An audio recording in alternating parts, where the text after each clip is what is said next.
Yummo.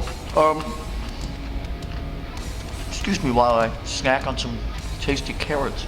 Oh, there goes one flying. That's what happens when you eat carrots.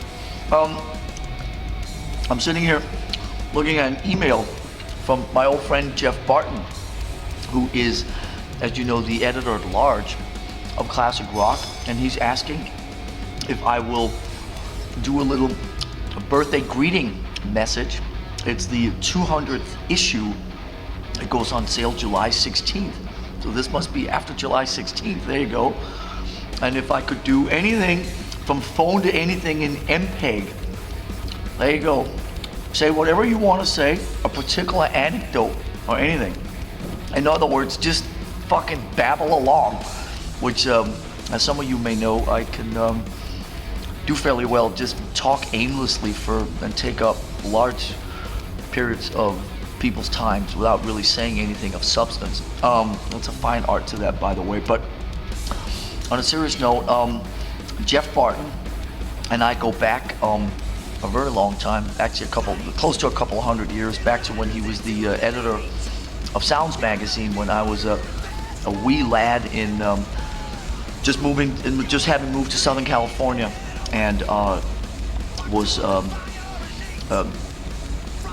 following every word that he wrote in Sounds on a weekly basis, and then every band that he championed. And I think you could even argue that Jeff Barton was actually probably indirectly responsible for the fact that I wanted to get and be in a band, because he wrote about all the bands that I loved, from Diamond Head to Iron Maiden to Saxon to Motorhead to the Tigers of Pantang, every week in Sounds, and it made me want to form the band.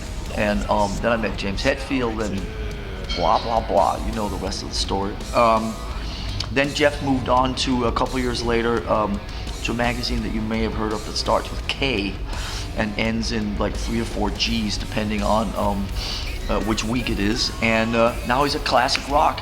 And the moral of the story is that all 3 of these fine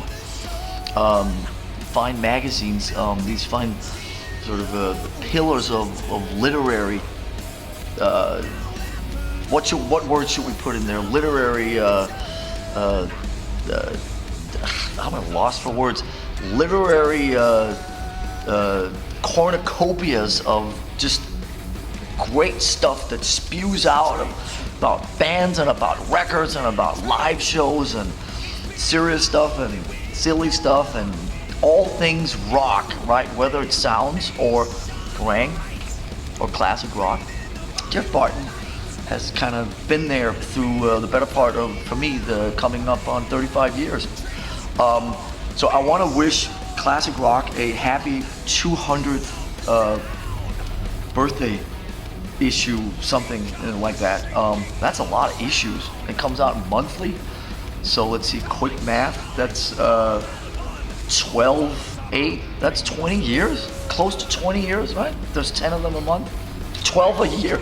1 a month. 12 a year. So that's what, 17 years, something like that. I only went to school in Denmark for 9 years, but somewhere around 17, 18 years.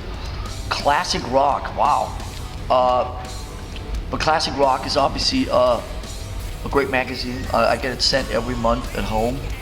And I actually have a subscription to Classic Rock. Yeah, I'm a paid customer, as they say. And read the magazine from front to back and back to front.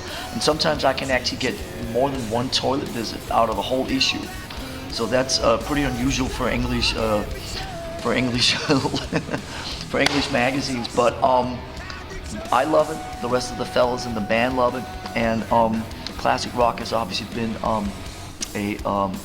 been kind to Metallica over the years. So Jeff, as the head hitter, as it used to say in the old Sounds days and Kerrang, I salute you, and congratulations on 200 issues, and thank you for choosing me to film this message. And I'm sorry that I've spoken for about 2 minutes of absolute nonsense, but that's really why you asked me to do this stuff, right? Babble, babble, babble. Happy birthday, Classic Rock. Lots of love from Poland and from the boys in Metallica. See you around.